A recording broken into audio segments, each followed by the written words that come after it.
So hello guys, अस्सलाम वालेकुम, welcome to our channel. We are back with another video. आज की video का हमारा टॉपिक है HTML full course beginner to advance. आज हम इसमें सीखेंगे वेबसाइट क्या होती है, वेब पेज क्या होते हैं, फिर हम फ्रंट एंड और बैक एंड देखेंगे, देन हम HTML का इंट्रो लेंगे, फिर प्रैक्टिकली वर्किंग स्टार्ट करेंगे। आज की वीडियो के बाद आपको HTML कहीं और से सीखने की ज़रूरत नहीं पड़ेगी। वीडियो के बाद आप थोड़ी सी प्रैक्टिस करके HTML को फुली ग्रिप कर सकते हैं। तो चलिए स्टार्ट करते हैं। सबसे पहले हमें पता होना चाहिए वेब डेवलपमेंट क्या होती है। वेब डेवलपमेंट वेबसाइट को डेवलप करना, मतलब वेबसाइट को बनाना। अब हमें जानना है वेबसाइट क्या होती है। आई नो अबाउट दैट कुछ लोग स्टार्टिंग में ही बोर हो रहे होंगे, बट मैं ये कोर्स एकदम बिगिनर से लेकर जाना चाहता हूँ ताकि जो लोग इस फील्ड में न्यू हैं वो भी इसको समझें। ना वेबसाइट क्या होती है। सो website collection of web pages. Web pages का कलेक्शन क्या होता है? वेब पेजेस के कलेक्शन को ही वेबसाइट कहते हैं। अब कुछ लोग सोचेंगे वेबसाइट, वेब पेजेस, ये क्या बोली जा रहे हैं। वेबसाइट का तो पता था, ये वेब पेजेस कहाँ से आ गए? तो थ्योरेटिकली से बेहतर है हम प्रैक्टिकली सीखते हैं। तो चलिए अब हम अपने क्रोम ब्राउज़र में जाते हैं। यहाँ एक साइट सर्च करते हैं। मैं यहाँ लिखता हूँ ट्रस्टी बाय iconic.com।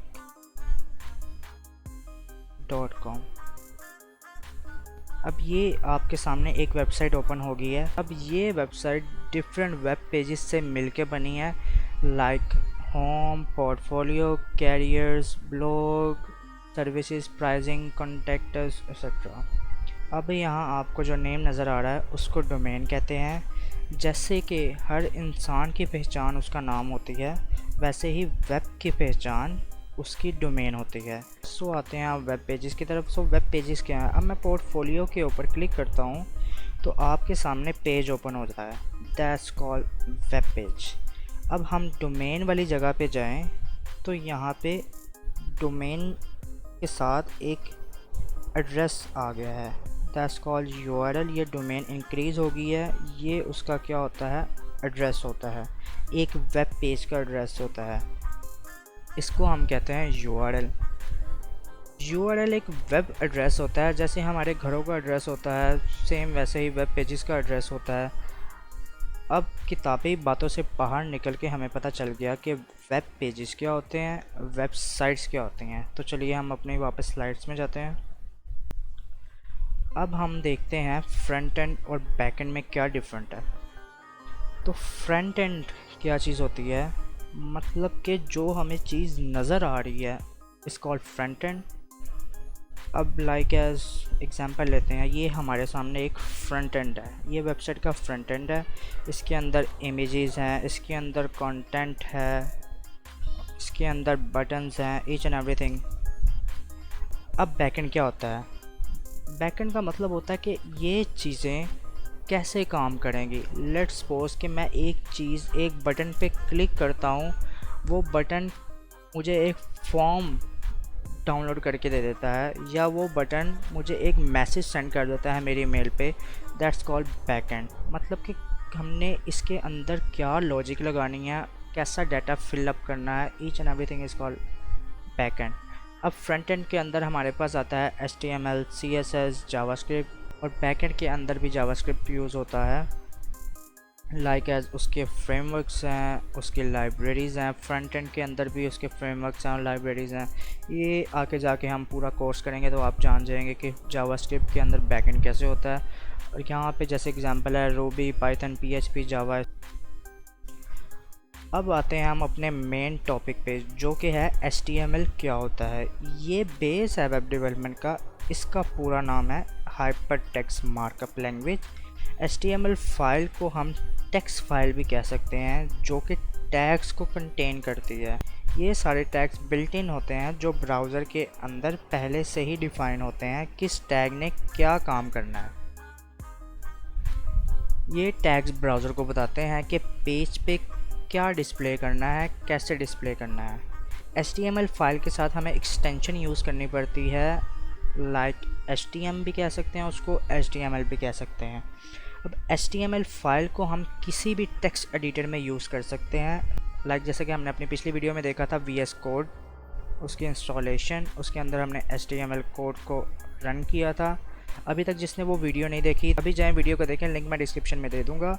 वीडियो पसंद आए तो वीडियो को लाइक करें, हेल्पफुल लगे तो शेयर करें और वापस आने से पहले चैनल को सब्सक्राइब भी कर दें। अब एक बात याद रखें, जब हमने कोई भी लैंग्वेज सीखनी हो तो सबसे पहले उसके रूल्स देखने पड़ते हैं, उसका स्ट्रक्चर देखना पड़ता है। एलिमेंट्स ही उसके स्ट्रक्चर को डिफ़ाइन करते हैं। अब जैसा कि आपके सामने नीचे एलिमेंट शो हो रहे हैं, लाइक एज हेड, बॉडी और ये पी, पैराग्राफ टैग एक्सेट्रा, ये इसके एलिमेंट्स हैं। अब इसका सिंटेक्स क्या होगा? बेसिक सिंटेक्स ये है कि HTML में हम कोई एलिमेंट इंसर्ट करते हैं तो वो लेस देन और ग्रेटर देन के टैग के अंदर यूज़ होते हैं, मतलब कि इन दो ब्रैकेट्स के अंदर यूज़ होते हैं। बट आपको अब ये बात बताता चलूँ, जैसे कि ये हेड लेस देन और ग्रेटर देन के अंदर है, बॉडी लेस देन और ग्रेटर देन के अंदर है, पैराग्राफ का टैग भी लेस देन और ग्रेटर देन के अंदर है। ये अब एलिमेंट्स नहीं रही, ये अब टैग्स बन चुके हैं। अब हम इसको टैग कहेंगे। अब ये आपके सामने एक इस HTML का स्ट्रक्चर है जो कि मैंने आपको पिछली वीडियो में भी बताया था। आज इसको हम एक्सप्लेन करते हैं। लेट्स सपोज HTML, ये जो पहला टैग हमें शो हो रहा है, ये ब्राउज़र को बताता है कि हमारा डॉक्यूमेंट अब स्टार्ट होने लगा है, हमारा ये HTML का डॉक्यूमेंट स्टार्ट होने लगा है। और ये जो सबसे एंड पे स्लैश के साथ HTML लिखा हुआ है, ये बताता है कि हमारा डॉक्यूमेंट एंड होने वाला है। हेड क्यों यूज़ होता है? हेड टैग के अंदर हेडर की इंफॉर्मेशन होती है जो कि ब्राउज़र विंडो पे डिस्प्ले नहीं होती। लाइक जैसे कि हमने पहली वीडियो में लिखा था माई फर्स्ट कोड, तो वो हमें ऊपर ब्राउज़र में शो हो रहा था। आपको दिखा भी देते हैं। लेट्स सपोज कि मैं यहाँ पे क्लिक करता हूँ पोर्टफोलियो पे। यहाँ पे हमारे पास क्या आ गया? Portfolio / trustify iconic. ये मैंने एक इसका टाइटल डिसाइड किया हुआ है। अब मैं अगर जाता हूँ ब्लॉग पे तो यहाँ पे लिखा आ जाएगा ब्लॉग / ट्रस्टिफाई आइकॉनिक। तो हम टाइटल कुछ भी रख सकते हैं। अब आते हैं बॉडी पे। बॉडी, जितने भी टैग्स हम बॉडी के अंदर यूज़ करते हैं, जैसे कि यहाँ पे लिखा हुआ है बी टैग, ये बोल्ड के लिए यूज़ होता है। ये सारे के सारे टैग हमें ब्राउज़र में डिस्प्ले होते हैं, जो कि एक वेब पेज के ज़रिए डिस्प्ले होते हैं। ये सारी बातें मैं पहले एक्सप्लेन कर चुका हूँ कि HTML टैग क्या होता है जो स्टार्टिंग होता है, या लास्ट टैग क्या होता है, उसके बाद सिंटेक्स ओवरव्यू क्या होता है। अब ये सारी बातें मैं आपको पहले बता चुका हूँ कि हेडर इन्फॉर्मेशन डिस्प्ले नहीं होती। टाइटल हम जो करते हैं वो ब्राउज़र का कैप्शन होता है। बॉडी के अंदर जो भी लिखते हैं वो ब्राउज़र के अंदर डिस्प्ले होता है। अब यहाँ हम बात कर लेते हैं HTML टैग्स के बारे में। HTML tags surrounded between 2 characters less than और ग्रेटर देन, ये HTML टैग्स का सिंटेक्स है। हम इसको एंगल ब्रैकेट्स भी कहते हैं। जो नॉर्मली टैग्स होते हैं वो बेसिकली स्टार्ट्स भी होते हैं और एंड भी होते हैं, मतलब जहाँ से जो उसको स्टार्ट करेगा वो उसको एंड भी करेगा। लेकिन कुछ टैग ऐसे भी होते हैं जिसको हम स्टार्ट करते हैं और उसको क्लोज नहीं करना पड़ता। और हम ये बात याद रखिएगा कि टैग्स कभी भी केस सेंसिटिव नहीं होते। केस सेंसिटिव मतलब कोई भी छोटा बड़ा वर्ड्स नहीं लिख सकते, लाइक एज छोटी ABC बड़ी ABC, इसको कहते हैं केस सेंसिटिव। जैसे कि यहाँ पे लिखा हुआ है B, ये एक टैग है, हमेशा स्मॉल लेटर्स में लिखा जाता है HTML के टैग्स को। अब देखते हैं टैग्स को कि कैसे डिस्प्ले होंगे। अब जैसा कि हमें ये B टैग, इसको हम बोल्ड के लिए यूज़ करते हैं। अब यहाँ इसके अंदर जो टेक्स्ट यूज़ हो रहा है, दिस टेक्स्ट इज़ बोल्ड, ये हमारे पास क्या है? कंटेंट है। और ये दोनों हमारे पास क्या है? टैग हैं। जो इस एंगुलर ब्रैकेट के अंदर यूज़ हो रहा है उसको हम कहते हैं एलिमेंट। पहले इस बी टैग का पर्पस क्या होता है कि हमने बोल्ड करना है टेक्स्ट को। कमेंट्स इन HTML, ये बेसिकली सारी बातें आपको एज अ प्रैक्टिकल भी जाके डीपली समझ आएंगी। अब कमेंट्स क्या होते हैं? अब लेट्स सपोज कि मैं 1000 वर्ड का कोड लिखता हूँ और मैं ऊपर जाके 400 वाली लाइन पे जाकर मैं भूल जाता हूँ कि ये मैंने क्यों लिखा था। तो इसको हम साथ साथ क्या करते हैं, कमेंट्स डालते रहते हैं कि हमें ये पता चल जाए कि ये लॉजिक मैंने क्यों लगाई है। तो HTML के अंदर हम इस टैग्स के ज़रिए एक्सक्लेमेशन मार्क साथ 2 डैश, फिर इसको 2 डैश करके बंद कर दें और फिर एंगल ब्रैकेट लगा दें, तो ये दिस इज़ अ कमेंट, ये एक कमेंट होगा HTML के अंदर। अब हमने जितना पढ़ना था पढ़ लिया, अब हम जाएंगे प्रैक्टिकल की तरफ, जहाँ पे हमने हर टैग को यूज़ करना है कि कौन सा टैग किस लिए यूज़ होता है और HTML के अंदर क्या क्या यूज़ होता है, ईच एंड एवरीथिंग हम यूज़ करेंगे, कैसे हमने इसको इस्तेमाल करना है टैग्स को HTML में। तो चलते हैं प्रैक्टिकल की तरफ, अपना स्टार्ट करते हैं VS कोड। तो गाइस VS कोड ओपन करने से पहले, जैसा कि मैंने पिछली वीडियो में बताया था कि VS कोड को कैसे ओपन करना है, मैंने एक यहाँ पे फ़ोल्डर बनाया, यहाँ मैंने क्लिक किया इसको, यहाँ पे मैंने लिखा CMD, ये एक विंडो ओपन होगी। यहाँ पे मैंने लिखा इसको कोड स्पेस डॉट, इस पर मैंने एंटर प्रेस किया, यहाँ पे हमारे पास आ जाएगी एक VS कोड की विंडो। हमारे पास VS कोड ओपन हो गया। यहाँ पे गेट स्टार्टेड आ रहा है, इसको हमने कैंसिल कर दिया यहाँ पे। और यहाँ पे हमने अब जाके एक अपनी फ़ाइल बनानी है, किसी भी नाम से बना सकते हैं, मैं इंडेक्स के नाम से ही बनाता हूँ, इंडेक्स डॉट, साथ एक्सटेंशन हमने देखी थी HTM या HTML।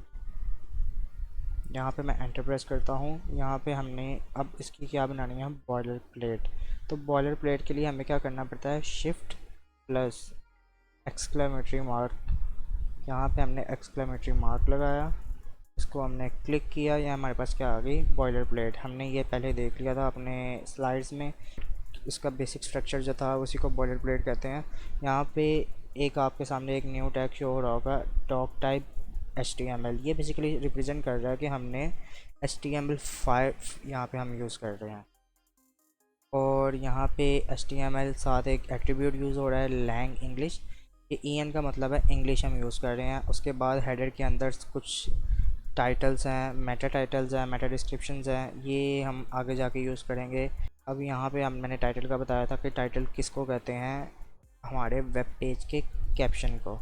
तो यहाँ पे हम कुछ भी लिख सकते हैं, लेट्स सपोज मैं लिख देता हूँ यहाँ पे HTML कोर्स। अब इसको मैं सेव करके यहाँ पे नीचे आते हैं बॉडी के अंदर। तो बॉडी के अंदर जैसे कि हमने स्लाइड्स में बताया था, बेसिक स्ट्रक्चर में जब हम थे, तो मैंने आपको बताया था कि बॉडी के अंदर तमाम टैग्स, वो टैग्स जो हमने अपनी विंडो पे डिस्प्ले करवाने हैं, ब्राउज़र की विंडो पे डिस्प्ले करवाने हैं, वो हम सारे टैग्स बॉडी में लिखते हैं। तो अब हम अपने टैग्स को देखते हैं, कौन कौन से टैग्स क्या काम करते हैं, किस लिए यूज़ होते हैं। तो चलिए पहले टैग की तरफ। अब हमारे पास टैग होता है हेडिंग्स के लिए। अब हमारे पास हेडिंग्स 6 तरह की होती हैं HTML में। अब हम पहली हेडिंग देखते हैं, यहाँ पे मैं H1 लिखा और मैंने यहाँ पे एंटर प्रेस कर दिया, तो ये मेरे पास ऑटोमेटिकली क्लोजिंग टैग और ओपन टैग दोनों लिखे हुए आ गए यहाँ पे। ये VS कोड का बिल्ट इन फंक्शन है। यहाँ पे हम कुछ भी लिख सकते हैं हेडिंग के लिए, लर्न फॉर अर्निंग लिख देते हैं अपने YouTube चैनल का नाम।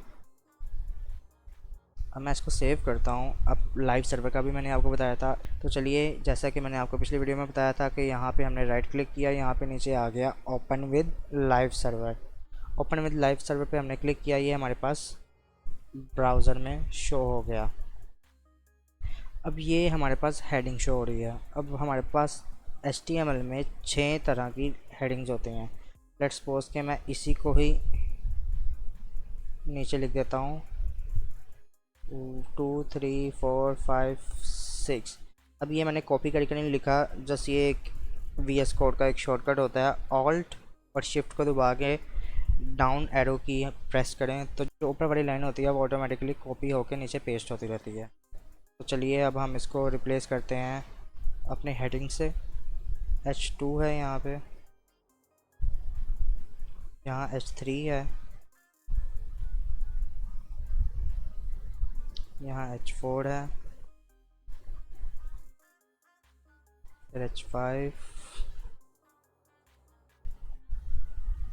चलिए इसको सेव करके हम अपनी विंडो में जाते हैं। यहाँ पे हम ब्राउज़र विंडो पे आ गए। आपके सामने H1 जो है वो सबसे बड़ा शो हो रहा है। उसके बाद हमारे पास शो हो रहा है H2 जो उससे छोटा है, H3 उससे छोटा, then so on H4, H5 and H6। इसी तरह ये H1 से स्टार्ट होके H6 तक जाती हैं हमारी हेडिंग्स। अब मैं यहाँ पे पहले कमेंट का बता दूँ ताकि मैं अपना कोड आपको दे सकूं ताकि आप प्रैक्टिस के लिए जब भी कोई काम करें तो आपको पता हो कि हमने अपने इस कोर्स में क्या क्या यूज़ किया था। तो यहाँ पे देखेंगे मैंने यहाँ पे आके लेस देन प्रेस किया, फिर एक्सक्लेमेटरी मार्क, डबल डैश, फिर एंटर प्रेस किया तो ऑटोमेटिकली ये मेरे पास पूरा हो गया। यहाँ पे आगे मैं लिखता हूँ अपना, कुछ भी लिखूँगा तो ये ब्राउज़र में शो नहीं होगा। हमारे headings for H1 to H6। अब हम देखते हैं अपना पैराग्राफ का टैग। तो पैराग्राफ का टैग क्या होता है? P tag. अब मैंने आपको पहले ही स्लाइड में बता दिया था कि हमने अपना टैग को कैसे लिखना है। लेस देन और ग्रेटर देन के अंदर हमने एलिमेंट डालना है तो वो हमारा टैग बन जाएगा। टैग दो किस्म का होता है, एक ओपन टैग होता है, एक क्लोज टैग होता है। अब ये ओपन टैग, ये क्लोज टैग, इसके अंदर मैं अब कुछ भी लिखता हूँ, मैं लिखता हूँ लोडम 30 कर देता हूँ, लेट्स सपोज। मैं बेसिकली ये एक फंक्शन है जो VS कोड के अंदर है। लोडम के आगे आप जितने भी वर्ड्स लिखेंगे, मैं 30 लिखता हूँ तो मेरे पास एक 30 वर्ड का पैराग्राफ लिखा हुआ आ जाएगा। अब मैं इसको एंटर प्रेस करता हूँ तो ये देखें आपके सामने एक 30 वर्ड का पैराग्राफ लिखा आ गया। मैं इसको फॉर्मेटेड कर देता हूँ इसके टेक्स्ट को। अब ये मेरे पास फॉर्मेटेड आ गया। अब यहाँ पे हमारे पास एक 30 वर्ड्स का पैराग्राफ लिखा हुआ आ गया। अब मैं इसको क्या करता हूँ, मैं इसको सेव करता हूँ, मैं जाता हूँ अपने ब्राउज़र की विंडो पे। ये हमारे पास क्या आ गया, एक पैराग्राफ लिखा हुआ आ गया। अब मैं चाहता हूँ कि मैं इस लाइन को नीचे, एक लाइन मेरे पास पहली लाइन ये शो हो, उसके बाद नीचे ये शो हो, और सबसे एंड पे मेरे पास इस तरह शो हो। अब मैं इसको सेव करता हूँ तो आपके सामने विंडो पे क्या शो हो रहा है, वही चीज़ जो पहले हमारे पैराग्राफ में थी। क्योंकि पैराग्राफ के अंदर स्पेसिंग अलाउड नहीं होती, बल्कि पूरी HTML के अंदर ही हमारे पास स्पेसिंग अलाउड नहीं होती, फॉर्मेटिंग नहीं होती। हमें स्पेस के लिए एक अलग हमारे पास टैग है जो हम यूज़ करते हैं। हम HTML के अंदर खाली स्पेस नहीं यूज़ करते, जैसा कि मैं यहाँ पे दिखाता हूँ आपको। अब मैं यहाँ पे आके कई ज़्यादा स्पेसिंग दे देता हूँ, इसको सेव करता हूँ। यहाँ पे जाके हम अपने ब्राउज़र विंडो में देखते हैं, हमारे पास फिर भी कोई चीज़ शो नहीं होगी। अब मैं अगर इसको चाहूँ तो, अगर मैं ये नीचे वाली लाइन ब्रेक करना चाहूँ तो मैं यहाँ पे लिखता हूँ BR का टैग। हमारे पास जो लाइन ब्रेक करने के लिए यूज़ होता है वो BR का टैग। कई जगह पे आप पढ़ेंगे कि कैरेज रिटर्न को भी यही कहते हैं, लाइन ब्रेकर कहते हैं, या एंटर प्रेस करके जो हम कहते हैं वो कैरेज रिटर्न भी वही चीज़ होती है, एंटर भी वही चीज़ होती है, और लाइन ब्रेकर भी वही चीज़ होती है। अब BR के बाद मैं एंटर प्रेस करता हूँ तो यहाँ पे मेरे पास, यहाँ पे एक और मैं एंटर प्रेस कर देता हूँ नीचे, यहाँ पे भी मैं BR एंटर प्रेस कर देता हूँ, यहाँ पे सेव करता हूँ तो मेरे पास क्या शो होगा, ये 3 लाइंस में मेरे पास पैराग्राफ मेरा डिवाइड हो चुका है। अब इसके अलावा एक और चीज़ क्या आती है हमारे पास, वो होता है प्री टैग। प्री टैग यहाँ पे भी मैं लिखता हूँ लोडम 30 ही लिखता हूँ, और ये मेरे पास एक टैग। अब जाके ब्राउज़र में देखते हैं, ये मेरे पास एक पैराग्राफ ही लिखा हुआ आ गया। इसमें और पैराग्राफ में क्या फ़र्क होता है, ये जो पैराग्राफ होता है वो डिफ़ॉल्ट वैल्यू लेता है ब्राउज़र की तरफ से, और जो ये होता है ये अपनी फॉर्मेटेड टेक्स्ट देखता है। अब ये देखें आप, यहाँ पे हमने एक पूरी लाइन लिखी है 30 वर्ड्स, एंड तक हमारी ब्राउज़र की स्क्रीन नीचे स्क्रॉलिंग होना शुरू हो गई। ये इसने लाइन ब्रेक नहीं की, ये आगे चला गया। लेकिन हमने जब पैराग्राफ में देखा था, अब हम दोबारा देख लेते हैं अपने पैराग्राफ में। BR को अगर मैं हटाऊँ, जैसे कि मैंने BR को हटाया और मैंने यहाँ पे सेव किया, तो मैंने देखा ये डिफ़ॉल्ट वैल्यू पे अमल कर रहा है, और नीचे जो प्री टैग है उसने डिफ़ॉल्ट वैल्यू क्रॉस कर दी, अपनी लिमिट क्रॉस करके उसने ब्राउज़र की विंडो क्रॉस करके आगे जाके उसने पूरी लाइन कर दी। अब यहाँ पे हमारा क्या काम होता है, ये प्री टैग एक फॉर्मेटेड टेक्स्ट के लिए यूज़ होता है। अब मैं यहाँ पे जाके जैसे भी टेक्स्ट लिखता हूँ, लेट्स सपोज मैं इसको एंटर कर देता हूँ, फिर इसको भी एंटर कर देता हूँ यहाँ पे जाके, अब मैं इसको भी एंटर कर देता हूँ, फिर मैं इसको भी एंटर कर देता हूँ। ये हमारे पास, अब देखें क्या शो होगा, ये हमारे पास अब यही एक लाइन शो होगी। ऐसे जैसे मैंने जहाँ जहाँ पे एंटर किया वहाँ वहाँ पे वो लाइन शो होना शुरू हो गई। अब मैं इसके अंदर स्पेसिंग भी दूंगा तो ये स्पेसिंग भी फॉलो करेगा, क्योंकि ये टेक्स्ट फॉर्मेटेड है। अब ये देखें इसने एक स्पेसिंग भी फॉलो करना शुरू कर दी। तो ये हमारे पास डिफरेंट था पैराग्राफ में और प्री टैग के अंदर। उम्मीद है आपको समझ आ गई होगी। अब हम इसको भी कमेंट आउट कर देते हैं, paragraph tag and free tag, इसको भी हम अब कमेंट कर देते हैं। अब आप ज़्यादा टैग्स को कमेंट्स करना चाहते हैं तो आपने उतने ही टैग्स को हाईलाइट करना है और आपने जाके क्या प्रेस करना है, कंट्रोल और स्लैश बार। ये आपको विंडो में शो हो रही होगी, कंट्रोल और स्लैश बार, ये आपने प्रेस करना है तो आपका ये कमेंट हो जाएगा। चलिए अब हम चलते हैं अपने न्यू टैग की तरफ। यहाँ पे अब हम देखते हैं कुछ टेक्स्ट फॉर्मेटेड टैग्स होते हैं हमारे लिए। अब मैं यहाँ पे जाके लेट्स सपोज के मैं गूगल पे चलता हूँ, मैं यहाँ पे लिख देता हूँ एक पैराग्राफ। अब मैं यहाँ से इसी को उठा लेता हूँ। अब आई डोंट नो क्या चीज़ है ये। अब मैं यहाँ पे आता हूँ, पैराग्राफ लिखता हूँ, मैं यहाँ पे उसको पेस्ट कर देता हूँ, टेक्स्ट को फॉर्मेट कर देता हूँ। ये हमारे पास टेक्स्ट फॉर्मेटेड हो गया। अब यहाँ पे आते हैं, अब हमारे पास कुछ ऐसे टैग्स भी हैं जो टेक्स्ट को फॉर्मेटेड करते हैं, जो फॉर्मेटेड टेक्स्ट के लिए यूज़ होते हैं। जैसे कि हमने MS वर्ड में देखते हैं या एक्सेल में देखते हैं कि हमने किसी भी चीज़ को या किसी भी वर्ड को हमने कभी बोल्ड करना होता है, कभी इटैलिक करना होता है, कभी हाईलाइट करना होता है। ये सारी चीज़ें हमारे पास टेक्स्ट फॉर्मेटिंग के लिए यूज़ हो रही होती हैं। तो चलिए अब हम टेक्स्ट फॉर्मेटेड को देखते हैं। अब ये आ गया हमारे पास एक पैराग्राफ। अब हमने इसमें टेक्स्ट फॉर्मेटेड के कुछ टैग्स यूज़ करने हैं। जैसे कि हमने अब लेट्स सपोज कि मैंने इसको, अब पहले इसको मैं दिखा दूँ कि ये पैराग्राफ हमारे पास शो कैसे हो रहा है। ये हमारे पास पैराग्राफ ऐसे शो हो रहा है। अब मैं इसको चाहता हूँ कि मैं ये वर्ड जो है सर्टिफिकेट, मैं इसको बोल्ड करना चाहता हूँ। तो मैंने क्या करना है, बी टैग और यहाँ पर इसको ये कर दिया, ये ऑटोमेटिकली क्लॉज टैग भी दे दिया। लेकिन हमने क्लॉज टैग कहाँ बंद करना है, इस वर्ड के बाद मैंने इस बी टैग को बंद किया, मैंने इसको सेव किया। अब हमारे पास जो ये सर्टिफिकेट है ये दूसरों से बोल्ड शो हो रहा है। ये क्या शो हो रहा है, ये बोल्ड शो हो रहा है। अब मैं आपको बताता चलूँ, एक और कीवर्ड हमारे पास होता है जो कि हम यूज़ करते हैं इसी बोल्ड के लिए। मैं लिखता हूँ स्ट्रॉन्ग। अब मैं इसको कर देता हूँ कट और यहाँ पे आके ये मेरे पास हो जाएगा पेस्ट। इसको मैं सेव करता हूँ। अब मैं चलता हूँ यहाँ पे, तो ये हमारे पास अनलिमिटेड एक्सेस, हमारे पास ये भी क्या हो गया, बोल्ड हो गया। अब इन दोनों में फ़र्क क्या है, इन दोनों में फ़र्क कोई नहीं होता, दोनों ही बोल्ड के लिए यूज़ होते हैं। लेकिन अगर मैं स्ट्रॉन्ग की बात करूँ तो ये सर्च इंजन ऑप्टिमाइजेशन मतलब कि SEO के अंदर ये हमें काम आता है। ये SEO के अंदर मोस्टली यूज़ होते हैं ऐसे कीवर्ड्स, ये हमें रैंकिंग में मदद देते हैं ऐसे कीवर्ड्स। तो अब हम बात करते हैं अपने नेक्स्ट टैग की। अब लेट्स सपोज कि हमने इटैलिक के बारे में भी सुना होगा कि इटैलिक क्या चीज़ होती है, कुछ थोड़ा सा टेक्स्ट टिल्ट कर देता है। तो मैं वो करना चाहता हूँ। अगर इस फ्रेंडली के वर्ड को मैं इसको क्या करता हूँ, कट करता हूँ। यहाँ पे आके मैंने क्या कर दिया, मैं इसको कट करता हूँ, यहाँ पे आके मैंने इसको पेस्ट किया, मैंने इसको सेव किया। अब मैं यहाँ पे आके ब्राउज़र की विंडो में जाके देखता हूँ तो मैंने फ्रेंडली का वर्ड हमारा क्या हो गया, ये इटैलिक हो गया।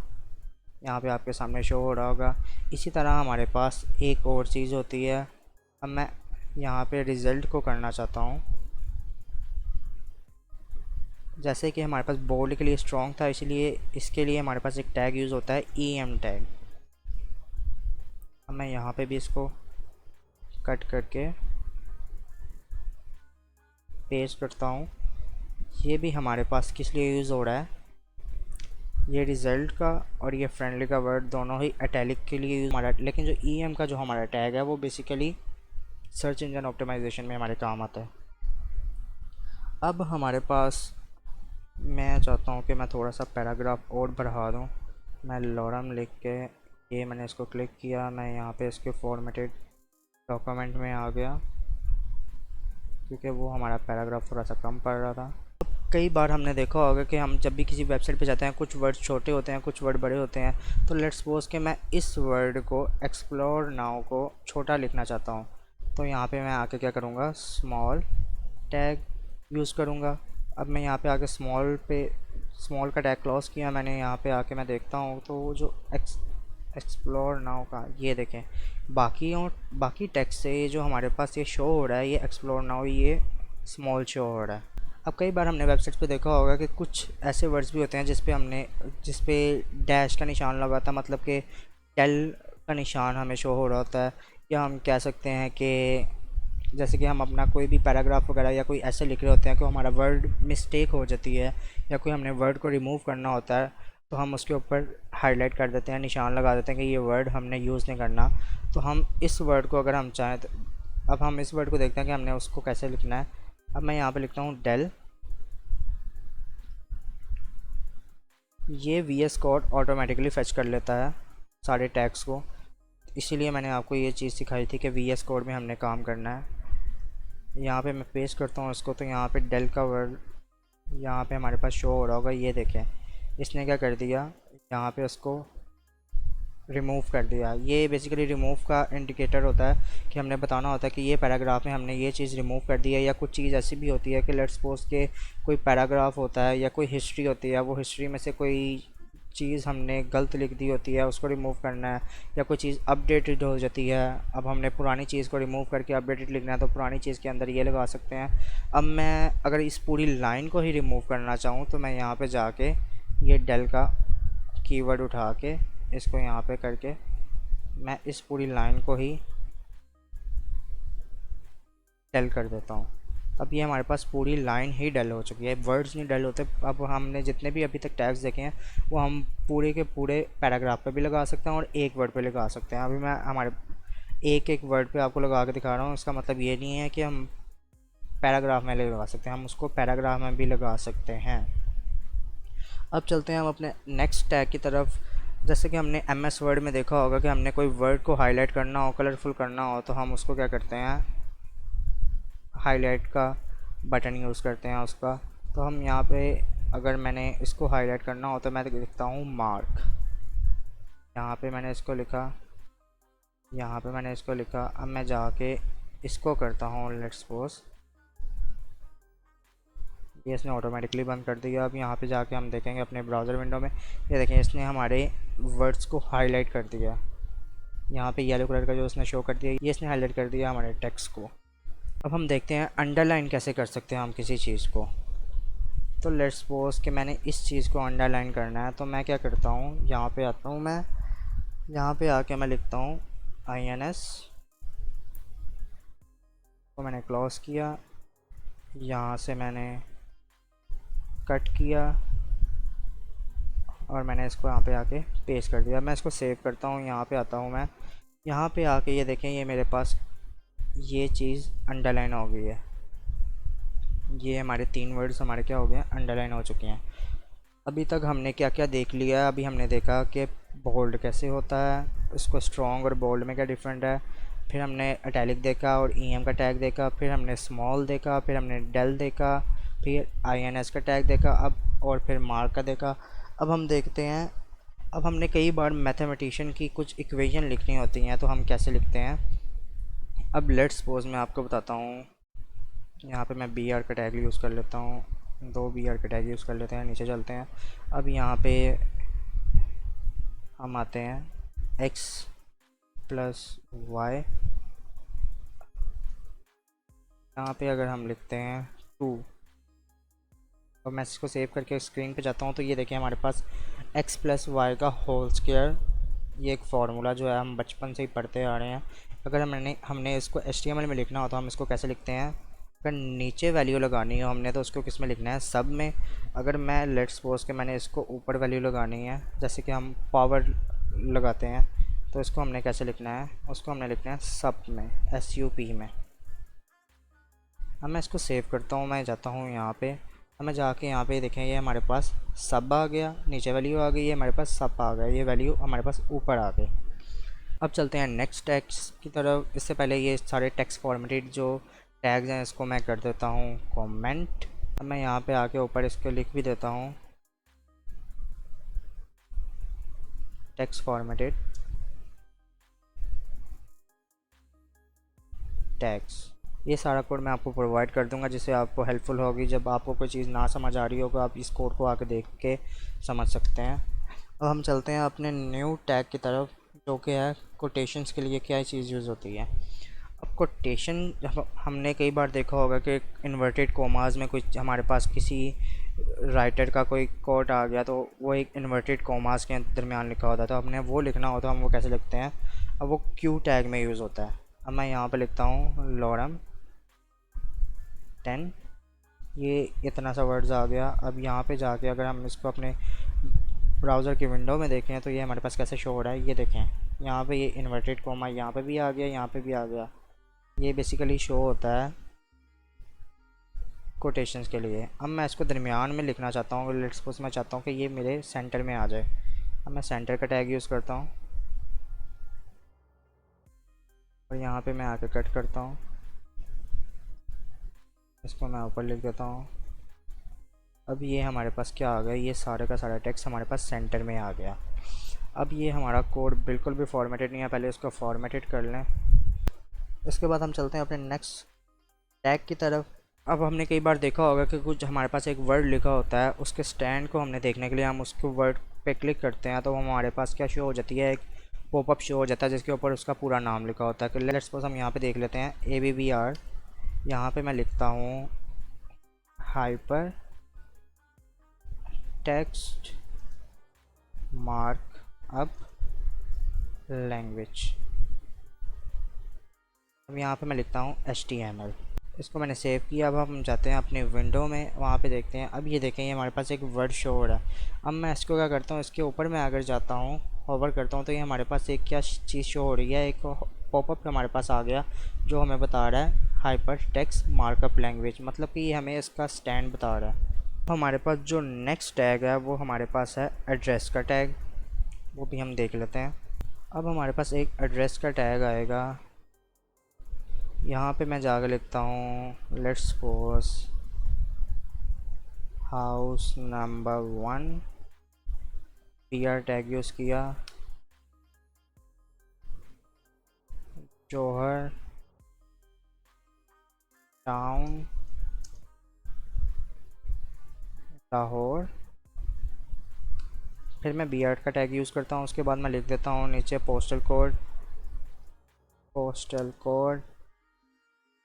5400। अब मैं इसको सेव करके अगर मैं अपने ब्राउज़र में जाता हूँ तो ये हमारे पास एक एड्रेस की तरह चीज़ शो हो रही है।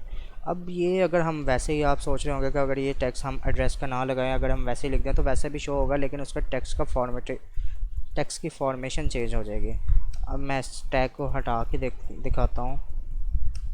मैं इसको सेव करता हूँ तो ये फिर भी शो होगा, लेकिन देखा होगा पहले हमारे पास इटैलिक शो हो रहा था, अब हमारे पास इटैलिक शो नहीं हो रहा, हमारे पास सिंपल टेक्स्ट शो हो रहा है। तो इसको हम कर देते हैं यहाँ पे, इसको अंडू, और इसको भी हम कर देते हैं कमेंट। अब जो टैग हम देखने जा रहे हैं वो है लिंक, मतलब कि हमने एक बटन पे लिंक कैसे लगाना है या हमने किसी टेक्स्ट पे लिंक कैसे लगाना है वो हम देखते हैं अब इसको। अब हमारे पास क्या है, हम उसके लिए टैग यूज़ होता है A टैग। अब मैंने यहाँ पे A टैग लिखा। अब मैं जाता हूँ, लेट्स सपोज कि मैं चाहता हूँ कि मैं अपनी वेबसाइट का ही लिंक दे दूँ। मैं यहाँ पे जाके फटाफट लिख देता हूँ trustifyiconic.com। अब यहाँ से मैंने इसका URL कॉपी किया। अब मैं जाता हूँ अपने कोड एडिटर में दोबारा, यहाँ पे जाकर लिखता हूँ, मैं इसका लिंक दे दिया मैंने href के अंदर। अब मैं जाके यहाँ पे क्या करता हूँ, कुछ भी लिख सकता हूँ यहाँ पे trustifyiconic लिंक हेयर। मैं जाके इसको सेव करता हूँ। मैं जाता हूँ अपने विंडो पे, यहाँ पे हमारे पास क्या चीज़ शो हो रही है, trustifyiconic लिंक हेयर। अब जो चीज़, अगर मैं इसको क्लिक करता हूँ तो ये हमारे पास trustifyiconic पे ले जाएगा हमें। मैं बैक आता हूँ, अगेन क्लिक करता हूँ, ये हमें दोबारा क्या trustifyiconic पे लेके जा रहा है। लेकिन अगर मैं चाहता हूँ कि ये चीज़ मुझे, मैं क्लिक करने पे मेरे नेक्स्ट टैब पे शो हो, तो वो कैसे शो होगी, वो हमारे पास यहाँ पे एक एट्रीब्यूट होता है हमारे A टैग के अंदर का, उसको कहते हैं टारगेट। यहाँ पे हम लिख देते हैं ब्लैंक, हैश ब्लैंक। अब मैं इसको सेव किया, यहाँ पे मैं इसको क्लिक करता हूँ तो ये हमारे पास क्या हो रहा है, नेक्स्ट टैब में शो हो रहा है। अब मैं फिर इसको क्लिक करता हूँ, ये हमारे पास नेक्स्ट टैब में शो हो रहा है। अब हमने ये भी देख लिया कि हमने लिंक कैसे लगाना है। हमने अब लिंक लगा के उसको नेक्स्ट टैब में कैसे अपनी वेबसाइट को खोलना है या अपने लिंक को खोलना है। अब मैं एक और चीज़, जो मोस्ट इम्पोर्टेंट चीज़ है, जो इंटरव्यू का क्वेश्चन होता है मोस्टली, वो बेसिकली होता है कि ब्लैंक और हैश ब्लैंक में क्या फ़र्क है, वो भी देख लेते हैं। ये हमने लगाया था ब्लैंक। जैसे मैं ब्लैंक लगा रहा हूँ, मैं यहाँ पे क्लिक करता हूँ, ये हमें बार बार न्यू टैब में ओपन करके जा रहा है। फिर मैं क्लिक करता हूँ, ये अगेन हमें न्यू टैब में ओपन करके जा रहा है। अगर मैं लगाता हूँ यहाँ पे सिंपल ब्लैंक, डैश के बगैर ब्लैंक लगाता हूँ, तो वो क्या करता है, वो भी मुझे न्यू टैब में लेके जाएगा। लेकिन अगर मैं इसको अगेन क्लिक करता हूँ तो वो उसी टैब में लेके जाएगा, बार बार न्यू टैब ओपन नहीं करेगा। That's a difference between blank और हैश ब्लैंक। ये बेसिकली इंटरव्यू का क्वेश्चंस है, ये मोस्टली पूछा भी जाता है कि ब्लैंक और हैश ब्लैंक में क्या फ़र्क है। तो चलिए, हमने अपना ए टैग भी देख लिया। लेट्स सपोज कि हमने किसी को मेल करनी हो, लेट्स सपोज कि आपने कई वेबसाइट्स पे गए होंगे, कोई जॉब अप्लाई की होगी, तो वो कहते हैं कि इस पे क्लिक करें और आपको वो मेल पे लेके चला जाता है। तो वो कैसे करते हैं, हम यहाँ पे आके हमने लिखना होता है एचरेफ, और यहाँ पे उसके आगे हमने लिखना होता है मेल टू। मैं यहाँ पे आगे उसके मेल लिख देता हूँ। हमने लिखना होता है एचरेफ, उसके आगे लिखना होता है मेल टू। यहाँ पे हम आकर कोई भी मेल लिख देते हैं, content@gmail.com। ये रैंडम मेल लिखी, यहाँ पे जाके मैं रैंडम कुछ भी लिख देता हूँ, अप्लाई जॉब। अब लिख दिया मैंने यहाँ पे अप्लाई जॉब। अब यहाँ पे मैं जाता हूँ, मैं इस अप्लाई जॉब पे क्लिक करता हूँ, तो ये हमारे पास क्या शो हो जाएगा, एक मेल ओपन हो जाएगी। वो बताएगा कि आपने यहाँ से इसको मेल करनी है, ये चीज़ आपको बताएगा। तो हमने यहाँ पे देख लिया हमने मेल कैसे करनी है। हमने एक पेज से दूसरे पेज पे, हमने अपनी वेबसाइट से दूसरी वेबसाइट पे, या हमने अपनी ही साइट से दूसरी साइट पे कैसे मूव ऑन करना है। अब लेट्स सपोज कि यहाँ पर मैं आपको एक एग्जांपल देता चलूँ। अब ये जो हमारे पास एक नैप बार है, ये नैप बार में जितने भी हमारे पास वेब पेजेस बने हैं, इसके अंदर भी लिंक यूज़ हुआ हुआ है। तो कि ये हमें एक पेज से दूसरे पेज पे लेके जा रहा है। ये उसका एचरेफ है, मतलब कि उसका पाथ है। उसके बाद ये हमें ब्लॉग की तरफ लेके जाएगा। ये सारे हमने लिंक लगाए हुए हैं। अब ये काम हम बटन से भी यूज़ कर सकते हैं, लेकिन मोस्टली प्रेफर ये किया जाता है कि लिंक से यूज़ किया जाए। उसके बाद हमारे पास एक चीज़ आती है, इसको भी मैं अब कर देता हूँ कमेंट, और यहाँ पे मैं ऊपर जाके लिख देता हूँ ये चीज़ किस लिए है।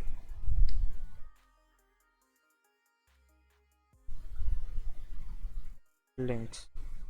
अब हम चलते हैं अपने न्यू एक टैग पे, जिसको कहते हैं मार्क्यो। बेसिकली आपने न्यूज़ में देखा होगा कि नीचे जो हेडलाइन चल रही होती है, ये टैग उसी लिए यूज़ होता है। अब यहाँ पे मैं लिखता हूँ, कुछ भी लिखता हूँ, लर्न फॉर अर्न। मैंने इसको सेव किया, मैं यहाँ पे आया, मैं यहाँ पे क्या देख रहा हूँ, यहाँ पे ये line as a headline show हो रही है। अब मैं चाहता हूँ, और हाँ, ये by default left to right जा रही होती है। अब मैं चाहता हूँ कि मैं इसको राइट टू लेफ़्ट करूँ, तो मैं यहाँ पे लिखता हूँ राइट,